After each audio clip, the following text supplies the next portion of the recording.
think my impression of Sudan as a country is a country with a huge potential, especially in the area of natural resources.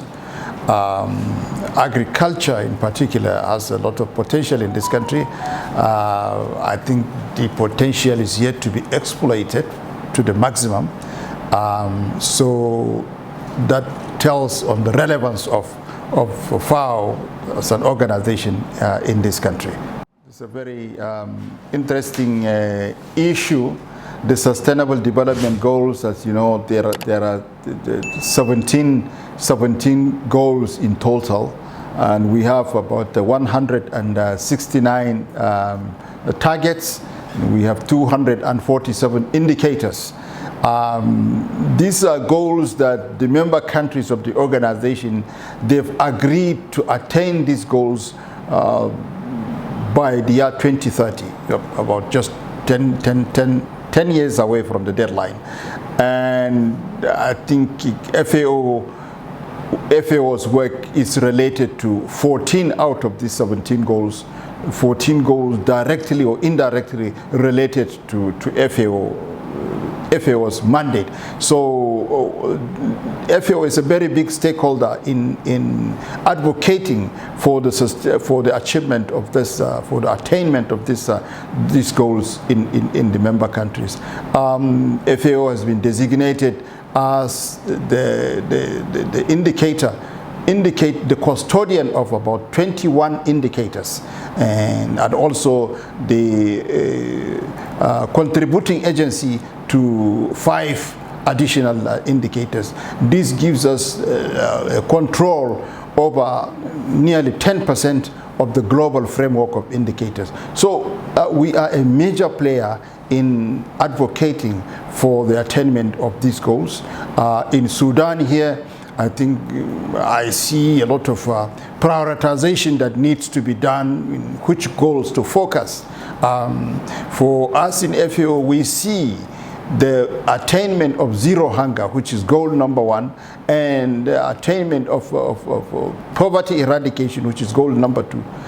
These two, we see them as the very important goals to consider. When you want to eradicate poverty in Sudan, there is no better sector for you to concentrate on than the agricultural sector, simply because I mean, nearly 60%, over 60% of the people in the rural areas, they rely on agriculture.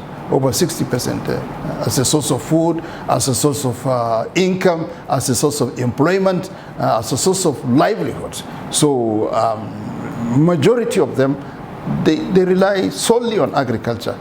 So if you want to eradicate poverty, or you want to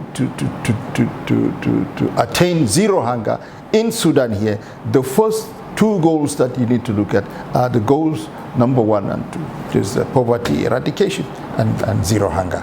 We are working very closely with the sectoral ministries in initiating actions, especially advocacy and sensitization of the stakeholders to design programs and interventions that will lead to the attainment of these goals.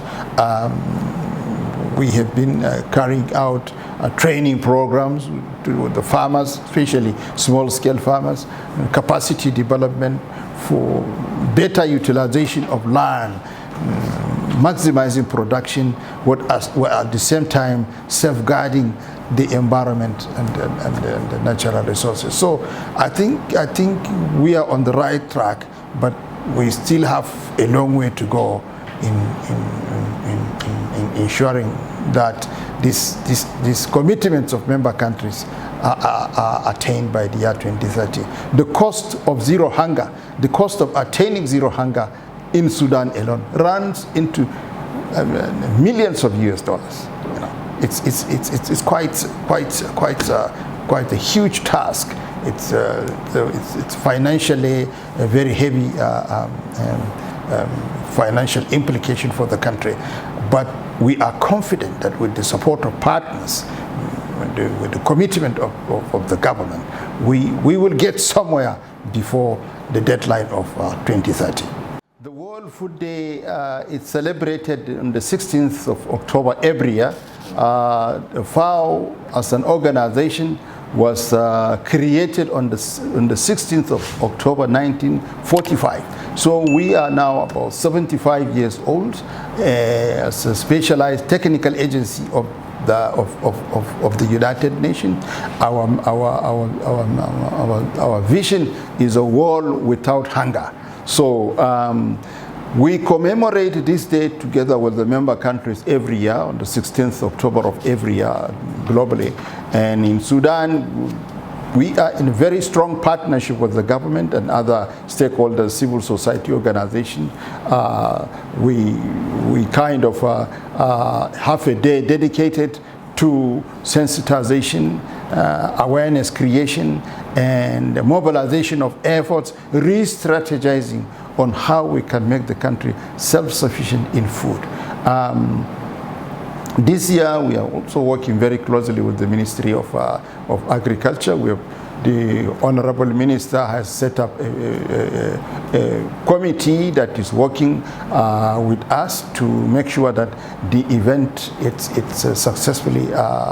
successfully organized. The theme for this year it's to grow, nourish, sustain together. So these are the four keywords. We grow food, more food to nourish the growing population, sustain the planet together. So it's not something that one person can do. It needs every stakeholder joining hands together through global cooperation, networking, and generation of awareness, drawing attention on the need to produce enough nutritious food and safe food for consumption.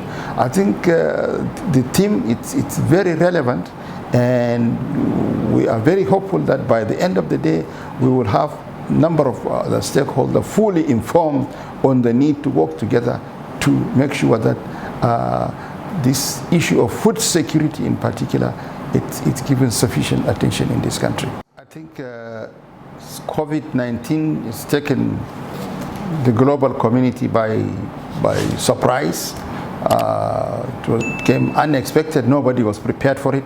So, including Sudan, in the case of Sudan, I think it complicated the already bad situation that we have in the country.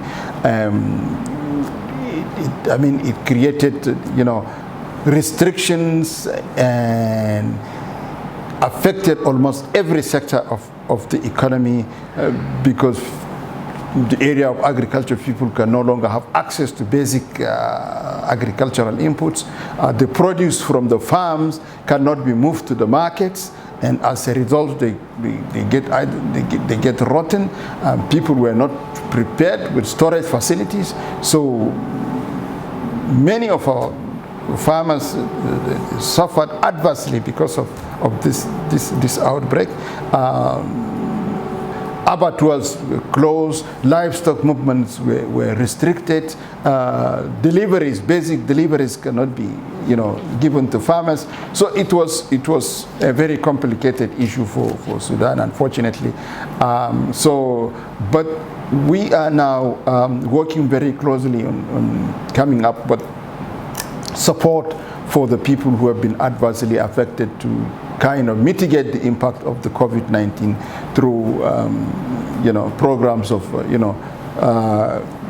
mitigating measures, providing farmers with agricultural inputs, quality seeds, to go back to their livelihood, supporting infrastructure for water control so that they can have access to water, and also giving them some tools. In some areas we've distributed animals, goats in particular, in some of the adversely affected areas. So these are some of the mitigating measures that we will continue to provide with the rest of the development partners, hoping that eventually the hardship that was impacted on majority of the people will ease out with time. So yeah, it has far-reaching implications on the number of sectors in Sudan, which is very unfortunate.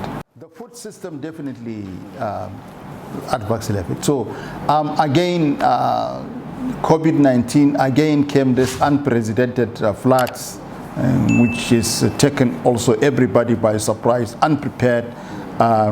This flood, according to what we are seeing in the records, it hasn't been seen. This kind of situation with the floods has not been witnessed in the last 100 years or so. So the floods definitely caused a lot of havoc, damage to people's property.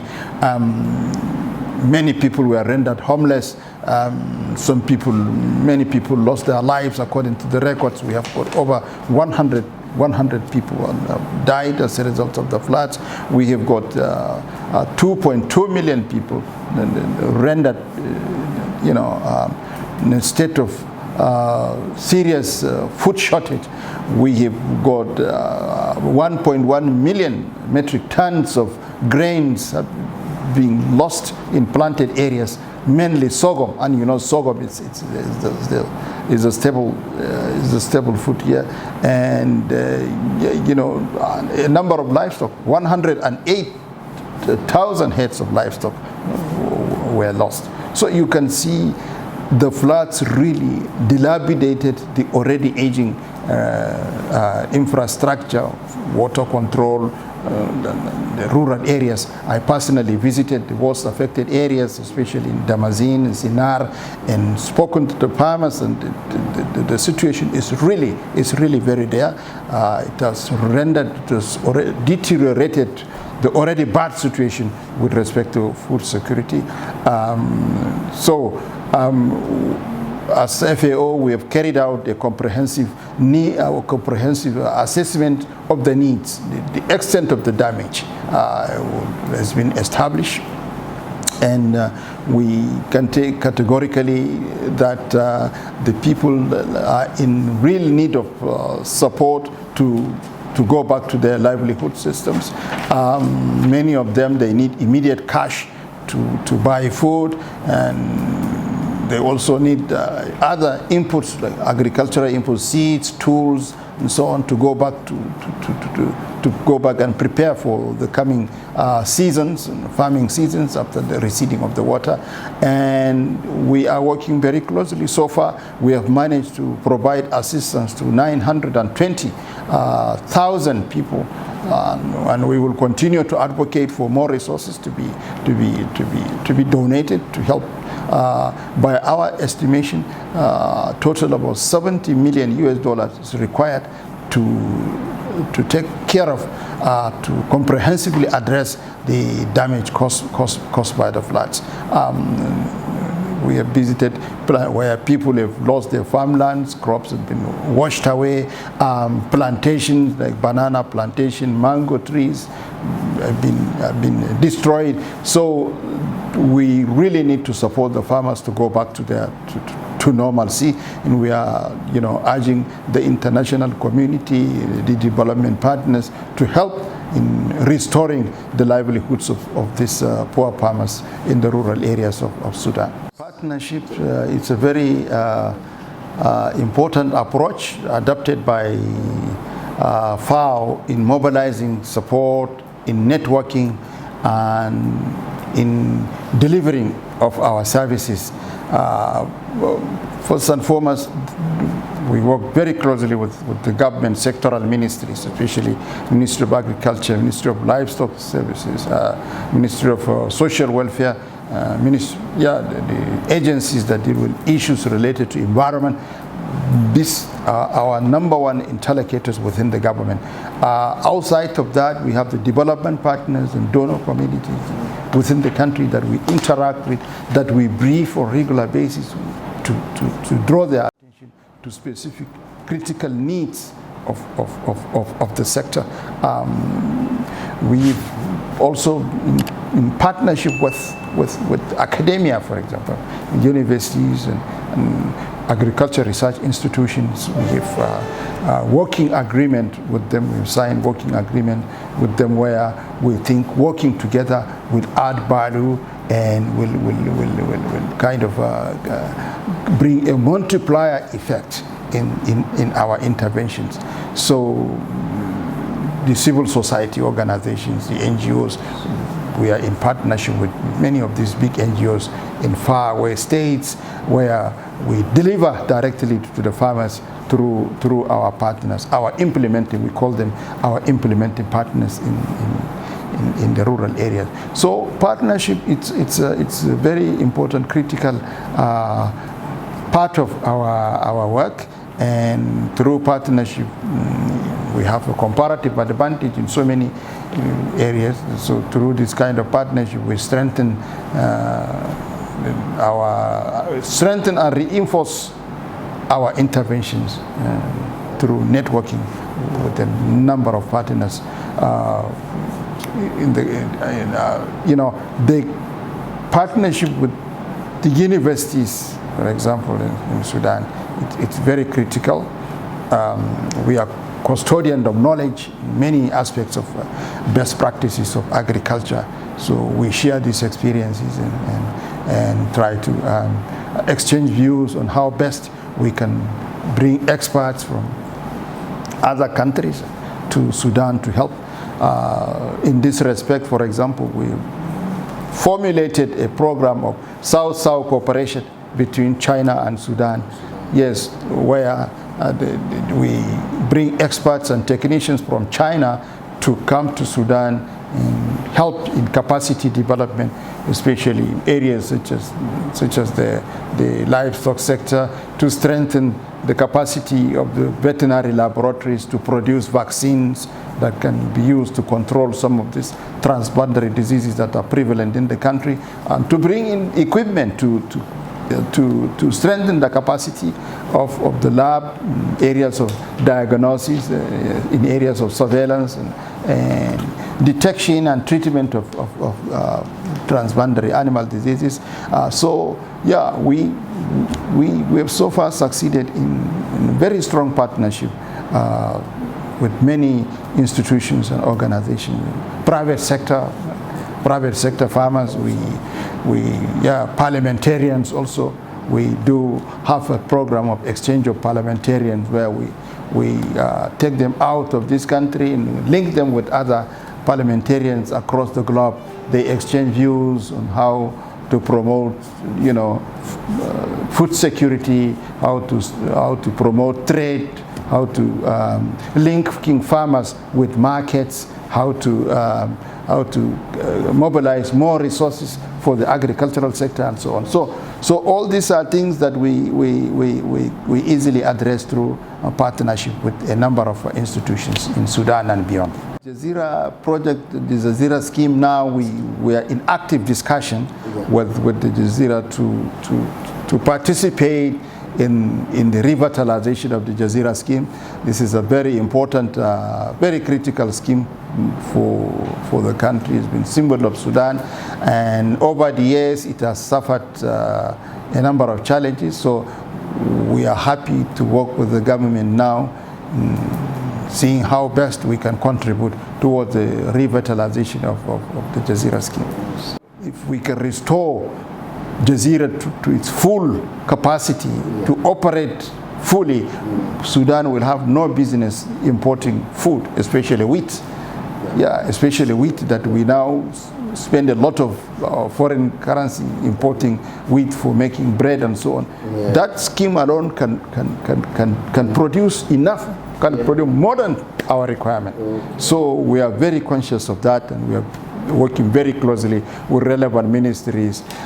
Just about an hour ago, I was talking to the staff of the Ministry of Irrigation and Water Resources, brainstorming on critical areas where they think FAO can be useful, so that we work out a program and see how we can join hands together to revitalize this very important project for Sudan. As I said earlier, I think Sudan has a lot of potential from what I have seen.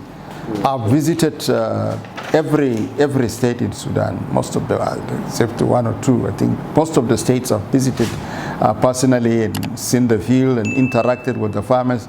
And I can tell you very categorically that this country is capable of not only feeding itself, but even beyond. It can be a food basket for the whole of Africa. And we just need to put our house in order, to make sure that the sector is well funded. There is a need to allocate sufficient resources to the agricultural sector within the national budget. There is a consensus among the African countries to allocate at least 10% of the national budget to agriculture. So this is one area where the government, I think, needs to ensure that this commitment is addressed comprehensively. Every dollar you put into agriculture, it generates 2.5 times that value back into the economy. So I think this is something that we need to consider seriously. The second thing is the capacity, the farmers, organizing the farmers into cooperatives, capacity of the farmers, to ensure that they are fully capacitated, they're fully aware and know the best practices of agriculture, and ensure that they have access, especially to good quality seeds. Seeds, they are inevitable. That it's very important that they have access, timely access to certified good quality seeds, whether it's sorghum, whether it's millet or wheat. We must ensure that they have access to seeds, and the infrastructure for water control, huge number of fed dams under irrigated, to make sure that the infrastructure for water control it's improved upon. Some of them, like those in Algeria, they have been put in place as far back as 1950. So some of this aging infrastructure needs to be improved. Infrastructure for market access, such as rural feeder roads, storage facilities. If you look at the food lost in Sudan between the harvesting and bringing food to the table, you lose over 26%. Oh. Yeah. So this figure it's well above the global average. Yeah. So we need storage facilities to make sure that losses after harvest are brought to the minimum. Sustainable management of water and soil in particular. These days there are technologies and innovations where the correct amount of water needed by the plant, it's delivered to the plant to avoid wastage. So we have innovative, smart agricultural techniques that we can employ to minimize environmental degradation, to minimize continuous depletion of the soil of the nutrients without replenishing. The soils over the years, because they've been continuously put into use, they've become poor. So they do not support crop production like they used to do before. So we need to take care of the health of the soil by ensuring that the depleted nutrients are replenished. So access to fertilizer, like for example, and promoting good management practices, soil management practices. All these are very important steps that needs to be put in place. The government should concentrate on provision of enabling environment to ensure that appropriate laws and legislations are favorable to the sector, to ensure things like importation of agricultural equipment, the taxes are not very prohibitive, to ensure that the local industry it's given the maximum attention so that